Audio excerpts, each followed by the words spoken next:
हरे कृष्णा। श्रीमद् भागवतम स्कंध 3 अध्याय 4 श्लोक नंबर 29। श्री शुक उवाच ब्रह्मा शापापदेशेन कालेनामोघवाञ्छितः संहृत्य स्वाकुलं स्फीतम् त्यक्षन् देहमचिन्तया। अनुवाद और तात्पर्य शिला प्रभुपाद के द्वारा। शिला प्रभुपाद की जय। अनुवाद। शिला सुखदेव गोस्वामी ने उत्तर दिया, हे प्रिय राजन, ब्राह्मण का शाप तो केवल एक बहाना था, किंतु वास्तविक तथ्य तो श्री भगवान की परम इच्छा थी। वे अपने असंख्य पारिवारिक सदस्य को भेज देने के बाद पृथ्वी के धरातल से अंतर्ध्यान हो जाना चाहते थे। उन्होंने अपने आप इस तरह सोचा। तो यहाँ पे इस श्लोक में भगवान कृष्ण द्वारा लीला संपन्न करने के संबंध में त्यक्षण शब्द अत्यंत महत्वपूर्ण है, क्योंकि भगवान का शरीर हमारे शरीर की तरह नश्वर नहीं होता है। वो शाश्वत सनातन शरीर है, इसलिए सबसे पुराना है, सबसे पुरातन है। वो कभी नष्ट नहीं होता। स शरीरम भगवान आते हैं और स शरीरम अपने धाम जाते हैं। तो इसलिए ऐसा संभव नहीं हो सकता था कि भगवान शरीर त्यागे। तो कई बार भगवान कृष्ण के शरीर त्यागने के विषय में अभक्तों में और भक्तों में या मायावादियों के बीच बहुत सारा विवाद होता है, क्योंकि कम बुद्धिमान लोग जो है शास्त्रों के मुख्य अर्थ को नहीं समझते हैं और वो सोचते हैं कि भगवान कृष्ण ने भी हमारी तरह शरीर त्याग दिया है। तो यहाँ पे जो बताया गया है कि ब्राह्मण का श्राप तो केवल एक बहाना था, तो ये भगवान की मर्जी से ही हुआ था एक्चुअली, क्योंकि भगवान चाहते थे, अब समय बहुत हो गया था, अब यदुवंशियों को वापस जाना था। तो हुआ ये था कि सांब जो जाम्बवंती और कृष्ण के पुत्र है, तो बच्चे लोग खेल रहे थे। तो कई बार जो बच्चे होते हैं कई प्रकार के मजाक भी करते हैं। तो एक लोहे का कड़ाही सा पेट में एक जैसे एक बालक का बांध दिया, और कोई भी साधु वहां से गुजरते तो ये बोलते कि ये बताओ, उनको स्त्री जैसा रूप दे दिया और बोला बताओ ये इनके पेट में लड़का है या लड़की है। तो साधुओं को पता है पर कुछ नहीं बोलते, चले जाते थे। लेकिन एक ब्राह्मण था जिनको क्रोध आ गया इस तरह के मजाक में, तो उन्होंने बोला इनके पेट में जो भी है ना वही तुम्हारे वंश का सर्वनाश करेगा। तो तुरंत भगवान के जो पुत्रगण थे भगवान को ये सूचना दिया। तो जो यदुवंशी है उन लोगों ने ये डिसाइड किया कि इस कड़ाही का जो है जो भी ये लोहे का है तो इसका एकदम पाउडर बना के समुद्र में फेंक दिया जाए। तो ऐसा ही किया, और थोड़ा सा जैसे आप कुछ भी कद्दूकस करेंगे थोड़ा सा बच जाता है, लास्ट में थोड़ा सा जो बच गया उसको भी फेंक दिया। तो जो पाउडर बन गया था लोहे का तो समुद्र में चला तो गया, पर समुद्र फिर से पानी जब वापस फेंका तो समुद्र के तट पर बहुत सारे जो है घास, जैसे तलवार जैसे दिखने वाले भी ग्रीन कलर का घास जैसा होता है, तो ऐसे घास उग गए। और जब यदुवंशियों के बीच आपस में लड़ाई होना था उस समय वो घास के जो पत्तों से ही एक्चुअली लड़ रहे थे वो लोग, लेकिन वो पत्ते तलवार जैसा धार हो गया, ये एक दूसरे को समाप्त कर दिया। और जो लोहे का थोड़ा सा नाल बच गया था उससे एक व्याध ने एक तीर बना लिया, तीर में जो सामने लगाते हैं, और उसी तीर से भगवान के पाँव को देख कर कि ये इतना सुंदर, उनको लगा कोई पशु है शायद, क्योंकि भगवान का पैर जो है एकदम पिंकिश है, तो फिर उनको लग गया ऐसा। लेकिन किसी के भी पैरों में अगर तीर लग जाए या कुछ भी घुस जाए, लोगों का इतना बड़ा बड़ा एक्सीडेंट होता है, फिर भी पैर में कुछ घुस जाता है, रॉड घुस जाता है, तो पैर में घुसने से कोई मरता नहीं है। तो ये तो भगवान का एक प्रकार से यहाँ पे जैसे कहा गया ये बहाना था क्योंकि स्वयं भगवान अपने धाम वापस जा रहे थे और अपने पारिवारिक सदस्यों को भी भेजने का वो इंतज़ाम कर रहे थे। तो भगवान के दिव्य स्वरूप की पूजा भक्तों द्वारा विभिन्न मंदिरों में की जाती है और हम भगवान भले हमारे दृष्टि से ओझल हो गए 5000 वर्ष पूर्व, लेकिन श्री विग्रह के रूप में हमारे दृष्टि के सामने भगवान हमेशा रहते हैं। ये भगवान का अर्च अवतार है जो भक्तों पर कृपा करने के लिए भौतिक पदार्थों की धातु से बना हुआ एक विग्रह में आके प्रेम का आदान प्रदान करने के लिए भगवान प्रकट हो जाते हैं। श्लोक नंबर 30। अस्माल्लोकादुपरते मयि ज्ञानं मदाश्रयम् अर्हत्युद्धाव एवद्धा सम्प्रत्यात्मावतं वरः। अब मैं इस लौकिक जगत की दृष्टि से ओझल हो जाऊंगा, भगवान कृष्ण कहते हैं, और मैं समझता हूँ कि मेरे भक्तों में अग्रणी उद्धव ही एकमात्र ऐसा है जिसे मेरे विषय का ज्ञान प्रत्यक्ष रूप से सौंपा जा सकता है। तो भगवान अपने बारे में पूरा ज्ञान जो है उद्धव को प्रत्यक्ष रूप से प्रदान करते हैं। उद्धव उनके बहुत प्रिय भक्त हैं।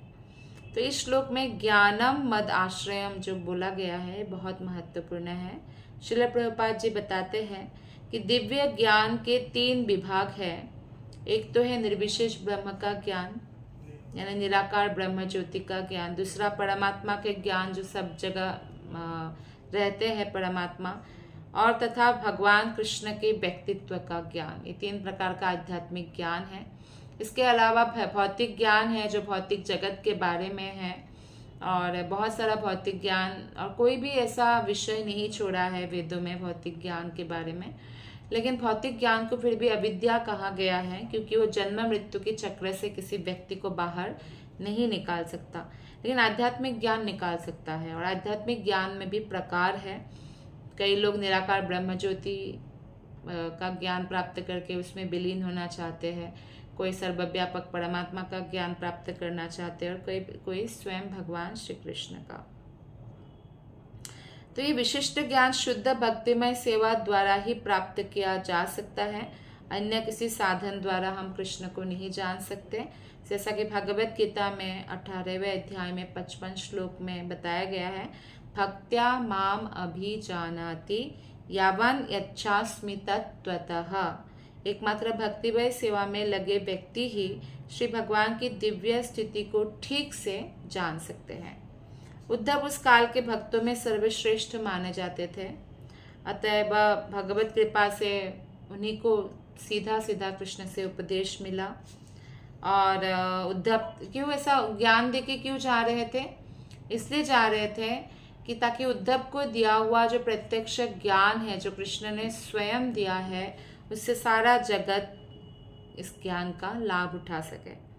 उद्धव को भगवान ने बद्रिका आश्रम यानी बद्रीनाथ जाने के लिए कहा, जहाँ भगवान नरनारायण अर्च विग्रह के रूप में स्थित है। और सलाह दिए जाने के कारणों में से यह एक कारण है कि लोगों को इससे लाभ हो, लोगों को भगवान कृष्ण के बारे में ज्ञान हो, और जो मनुष्य आध्यात्मिक रूप से उन्नत है वो मंदिर के अर्च विग्रह से प्रत्यक्ष प्रेरणा प्राप्त कर सकता है। तो इस तरह भगवत भक्त सदैव दिव्य ज्ञान में भगवत कृपा से उल्लेखनीय प्रगति करने हेतु श्री भगवान के मान्यता प्राप्त मंदिर की शरण ग्रहण करते हैं। मान्यता प्राप्त मतलब ऐसा मंदिर जो गुरु परंपरा के द्वारा स्थापित हुआ हो, जिसमें प्राण प्रतिष्ठा हुआ हो, जिसमें 24 घंटा भगवान की सेवा आराधना पूजा आदि होता रहता हो, ऐसे मान्यता प्राप्त मंदिर की ही शरण ग्रहण करना चाहिए। श्लोक नंबर 31।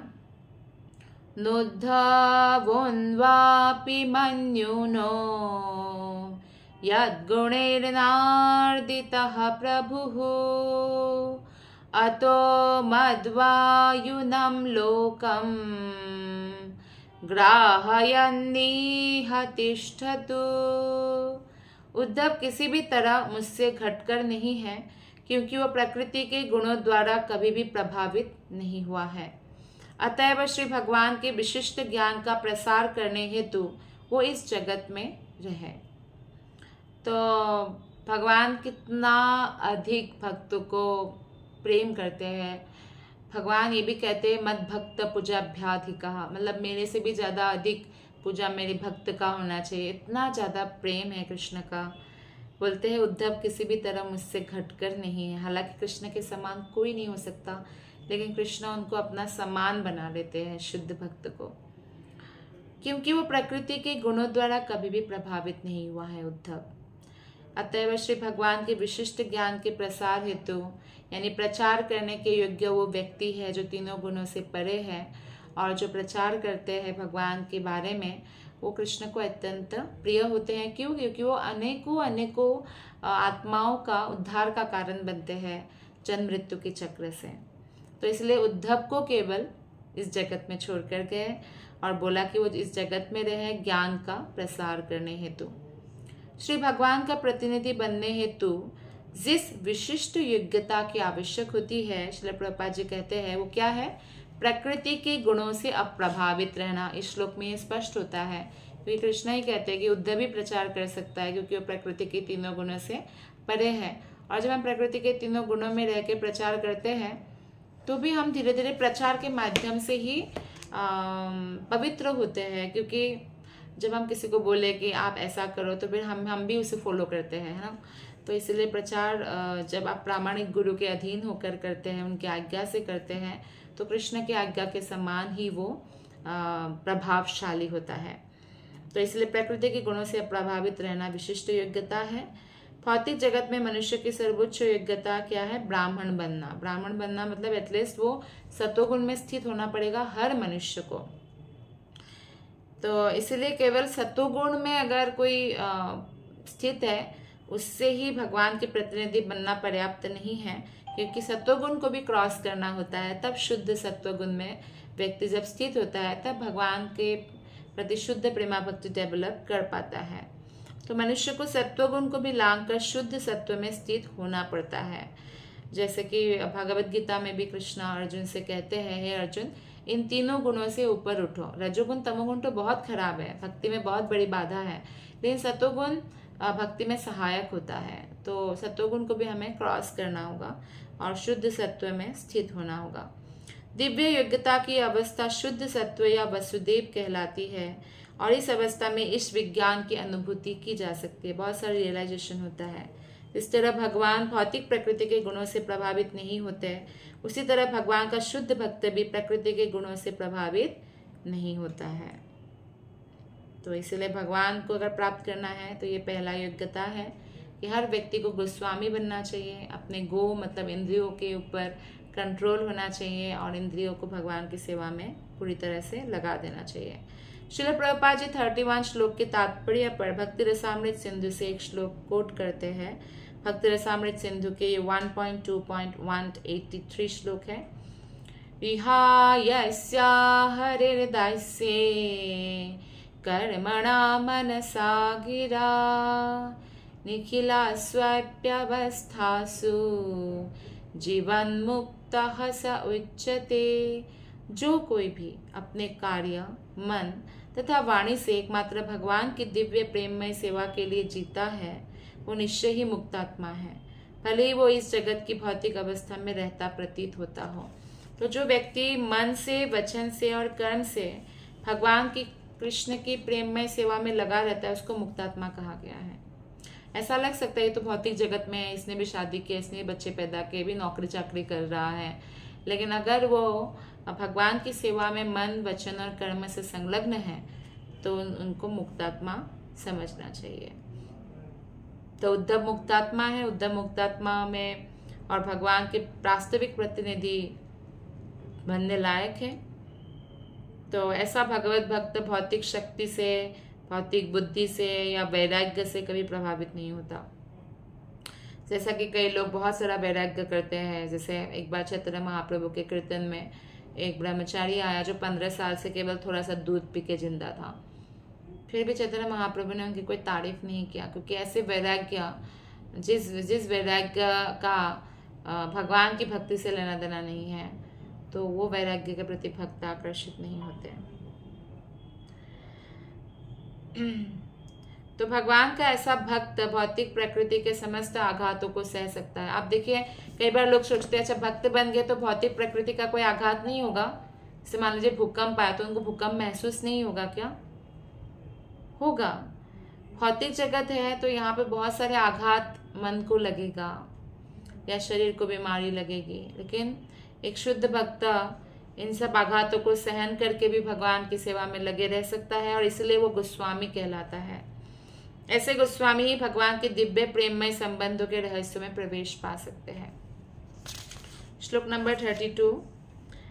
एवं त्रिलोक गुरुना संदिष्टः शब्दयोनिना वदर्याश्रममासाद्य हरिमीजे समाधिना। श्री सुखदेव गोस्वामी ने राजा को सूचित किया कि इस तरह समस्त वैदिक ज्ञान के स्रोत और तीनों लोकों के गुरु पूर्ण पुरुषोत्तम भगवान द्वारा उपदेश दिए जाने पर उद्धव बद्रिका आश्रम तीर्थस्थल पर पहुंचे और श्री भगवान को तुष्ट करने हेतु उन्होंने अपने आप को समाधि में लगा दिया। तो भगवान की प्रसन्नता के लिए जो ये महाभागवत होता है वो कोई कार्य जन साधारणों से कोई प्रशंसा पाने के लिए या मेरे मन को, कई लोग जैसे बोलते हैं मैं माला इसलिए करता हूँ कि मन को शांति प्राप्त हो, लेकिन जब वो भक्ति में आगे बढ़ता है वो जानता है कि मन को शांति प्राप्त हो चाहे ना हो, कृष्ण को प्रसन्नता प्राप्त होना ज़रूरी है, और जब कृष्ण प्रसन्न होते हैं तो मन ऑटोमेटिकली शांत होता है। तो इसलिए हमें इस पर ज़्यादा ध्यान देना चाहिए कि भगवान की प्रसन्नता के लिए हम हर कार्य करें। तपस्या करें तो भी आराधितो यदि हरि तपस्या तत किम, न आराधितो यदि हरि तपस्या तत किम। अगर आप हरि की आराधना कर रहे तो तपस्या की क्या ज़रूरत है, और हरि की ही आराधना नहीं कर रहे तो तपस्या की क्या ज़रूरत है। तो इसलिए जो भी हम करें भगवान कृष्ण की प्रसन्नता के लिए करें। तो यहाँ पे बद्रिकाश्रम बद्रीनाथ चले गए और समाधि में लगा लिया अपने आप को उद्धव ने। और श्री कृष्ण जो है वही समस्त लोक आध्यात्मिक भौतिक तीनों लोगों के वो गुरु है, और समस्त वैदिक ज्ञान का जो उद्गम है वो कृष्ण स्वयं है। और उन्होंने ही उद्धव को ये दिव्य ज्ञान सीधा प्रदान किया, और इसलिए जब हम परंपरा से दिव्य ज्ञान को ग्रहण करते हैं हम सीधा सीधा ही ग्रहण करते हैं। आप देखिए प्रभुपाद ने जब भगवत गीता का अनुवाद किया, पूरे विश्व में आज भगवत गीता जो श्रील प्रभुपाद का यथारूप है वो सबसे ज़्यादा अधिक, जैसे नहीं फ्री में नहीं बांटा गया जैसे कई लोग फ्री में बांटते हैं, लेकिन पैसा लेके भी दिया गया भगवत गीता, तो सबसे बेस्ट सेलिंग बुक है। 70 से भी अधिक भाषाओं में ट्रांसलेटेड हो चुका है, और इतने लोग सिर्फ भगवत गीता पढ़ के प्रभुपाद के भक्त बन रहे हैं। तो ये प्रमाण है, इससे बड़ा प्रमाण क्या हो सकता है कि पतित से पतित जीवात्मा भी सिर्फ ये गीता पढ़कर बदल रहे, क्योंकि गुरु परंपरा से जो भी वचन आता है वो कृष्ण का ही आता है, उसमें कोई फिल्टर नहीं करते, उसमें अपना कुछ कहानी नहीं मिलाते, इसलिए वो बहुत शुद्ध होता है। और जो चीज़ शुद्ध होता है, जैसे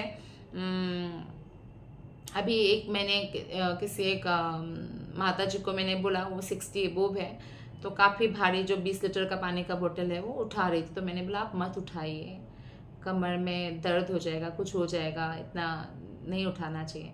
तो उन्होंने बोला हमने बहुत शुद्ध माल खाया हुआ है गांव के, तो हमसे कितना भी सामान उठवा लो हम उठा सकते हैं।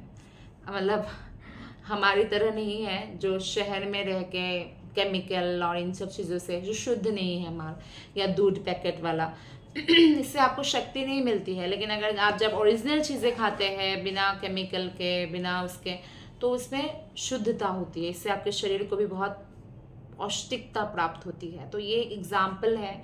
इसी प्रकार से जब हम गुरु परंपरा से जो चीज़ ग्रहण करते हैं उसमें इतनी शुद्धता होती है कि हमारे हृदय तुरंत शुद्ध हो सकता है अगर हम उसको फॉलो करें प्रॉपरली।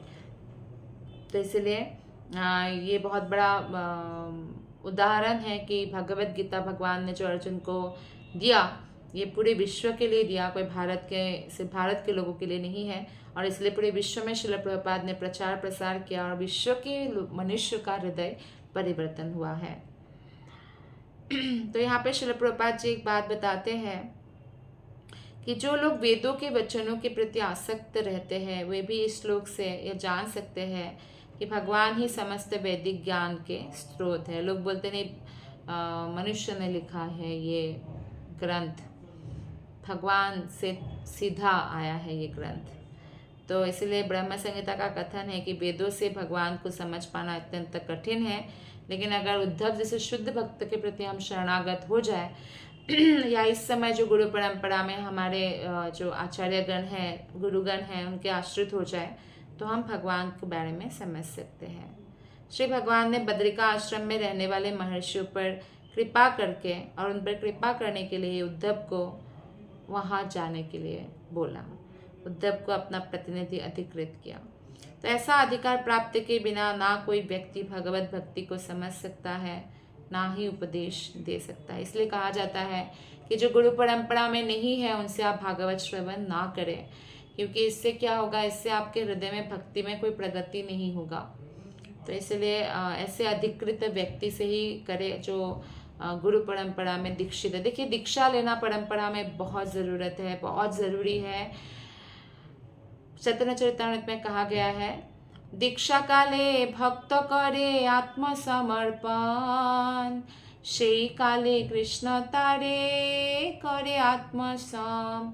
दीक्षा के समय भक्त गुरु को आत्मसमर्पण करते हैं ना, कि अब मैं जो कृष्ण का वचन है, जो गुरु के माध्यम से मुझे मिलने वाला है, उसका पालन करूंगा, शास्त्रों के आज्ञा का पालन करूंगा। और उसी समय कृष्ण उनको अपना समान समझ लेते हैं। जैसे यहाँ पे उद्धव को कह रहे हैं कि वो मेरे से घटकर नहीं है। तो ऐसे है भगवान, दयालु है बहुत। और भगवान जब इस धरातल पर थे तो भी असामान्य कार्य किया, जैसे कि उनके गुरु के पुत्र को यमलोक से वापस ले आए, सांदीपनि मुनि के पुत्र को, और जिंदा करके वापस किया। ये कौन कर सकते हैं? तो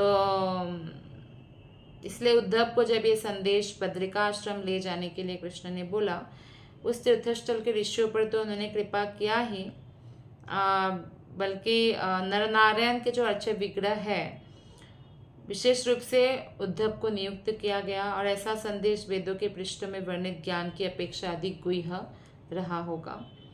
तो भगवान उद्धव को विभिन्न कारणों से भेज रहे थे बद्रिका आश्रम। उद्धव के माध्यम से नरनारायण तथा अन्य ऋषियों के पास भेजे गए संदेश भी वैदिक ज्ञान के अंश थे, किंतु ये बहुत गुह्य थे, सीक्रेट थे, और वे एकमात्र उद्धव जैसे शुद्ध भक्त के माध्यम से ही भेजे जा सकते थे, क्योंकि ऐसा बहुत सीक्रेट नॉलेज सिर्फ उद्धव को ही ज्ञात था, पता था। इसलिए कहा जाता है कि उद्धव स्वयं भगवान के सदृश थे। तो उद्धव की ही तरह हर एक जीव भी भगवान के ही स्तर पर दिव्य संदेश वाहक या प्रचारक बन सकता है। बस वो प्रेमा भक्ति के द्वारा स्वयं विश्वस्त हो ले, खुद तो कन्विंस्ड हो जाए, पहले भगवान की प्रेमा भक्ति को प्राप्त करने के लिए दृढ़ प्रतिज्ञ हो जाए। ऐसा गुह्य ज्ञान उद्धव और अर्जुन जैसे शुद्ध भक्तों को ही सौंपा जाता है। तो श्री विश्वनाथ चक्रवर्ती ठाकुर के अनुसार वो गुह्य संदेश अवश्य ही भगवान के प्रयाण के रहस्य और इस लोक में उनके प्राकट्य के 100 वर्षों बाद उनके वंश के संहार के विषय में जानने से संबंधित रहा होगा। हर व्यक्ति ये यदुवंश के संहार के रहस्य को जानने के लिए बहुत उत्सुक रहते हैं कि भगवान का परिवार है, ऐसे कैसे आपस में लड़कर सब खत्म हो गया। तो उद्धव को ये सीक्रेट बताया भगवान ने, और नरनारायण एवं अन्य शुद्ध भगवत भक्तों के जानकारी के लिए कि ऐसा क्यों हुआ, कैसे हुआ, इसीलिए जो है उद्धव को बद्रिका आश्रम भेजा गया।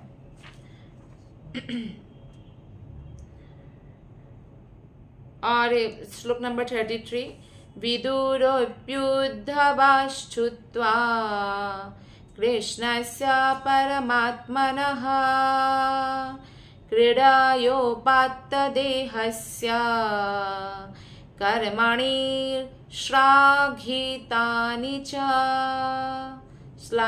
च अत्यंत प्रशंसनीय।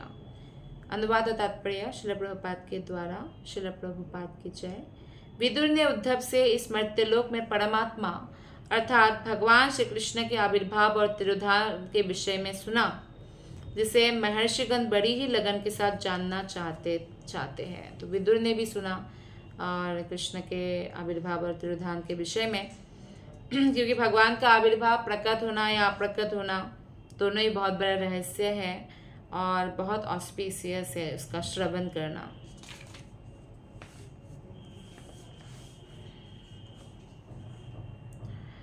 तो भगवान का आविर्भाव तिरोधान चलता ही रहता है, सनातन काल से होता रहता है। अलग अलग ब्रह्मांड है, अनंत कोटि ब्रह्मांड है, किसी न किसी ब्रह्मांड में भगवान की लीला होती रहती है, इसलिए नित्य लीला कहा जाता है। और गोलक वृंदावन में वैकुंठ धाम पे वो नित्य निरंतर होता रहता है। श्लोक नंबर 34। देहन्यासं च तस्यैवं धीराणां धैर्यवर्धनम् अन्येषां दुष्करतरं पशूनां विक्लवात्मनम्। श्री भगवान के यशस्वी कर्मों तथा मर्त्यलोक में असाधारण लीलाओं को संपन्न करने हेतु उनके द्वारा धारण किए जाने वाले विविध दिव्य रूपों को समझ पाना उनके भक्तों के अतिरिक्त अन्य किसी के लिए अत्यंत कठिन है और पशुओं के लिए तो वे मानसिक विक्षोभ मात्र है। तो भगवान की जो लीलाएं हैं या मृत्यु लोक में भगवान आए असाधारण लीलाएं संपन्न किया, इसको समझना लगभग असंभव है अगर भक्त की कृपा ना हो तो। केवल भक्त ही समझ सकते हैं, यहाँ तक कि ज्ञानी और योगी भी नहीं समझ सकते हैं। तो बाकी अभक्तों की बात तो छोड़ ही दीजिए। अभक्त या मायावादी या जो आसुरिक लोग हैं वो तो कभी भी नहीं समझ सकते हैं भगवान को।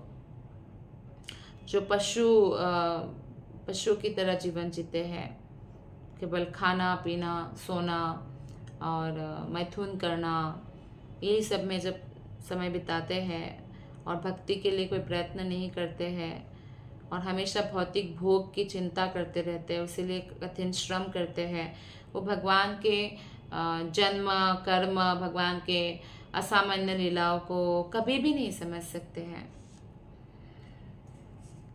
तो इसलिए हमें पहले भक्त बनना होगा इन सब चीज़ों को समझने के लिए। श्लोक नंबर 35।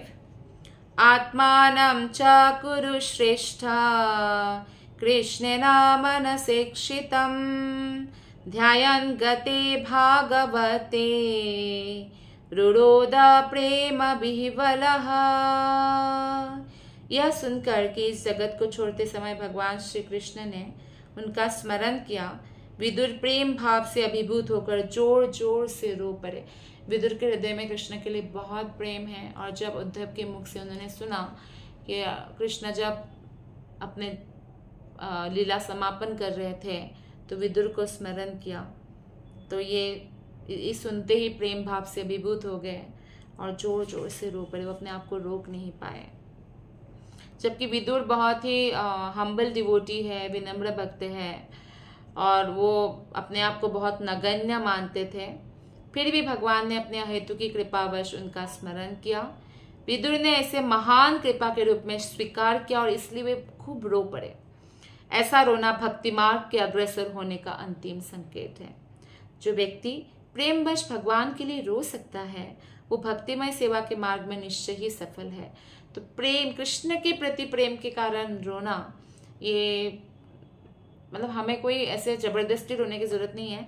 जब हमारे हृदय में प्रेम एकदम बोलते हैं ना बाढ़ की तरफ जब उफलने लगेगा तो वो प्रेम बाहर आएगा, प्रचार के रूप में बाहर आएगा और हमारा हृदय द्रवित हो जाएगा, तब ये रोना आता है। श्लोक नंबर 36। कालिन्द्याः कातिभिः सिद्धा अहोभिर्भारतर्षभा प्रपद्यता स्वसरितं यत्र मित्रासुतो मुनिः। तो ये चौथा अध्याय का अंतिम श्लोक हम पढ़ रहे हैं। इसी के साथ आज का जो चौथा अध्याय है वो संपूर्ण होगा।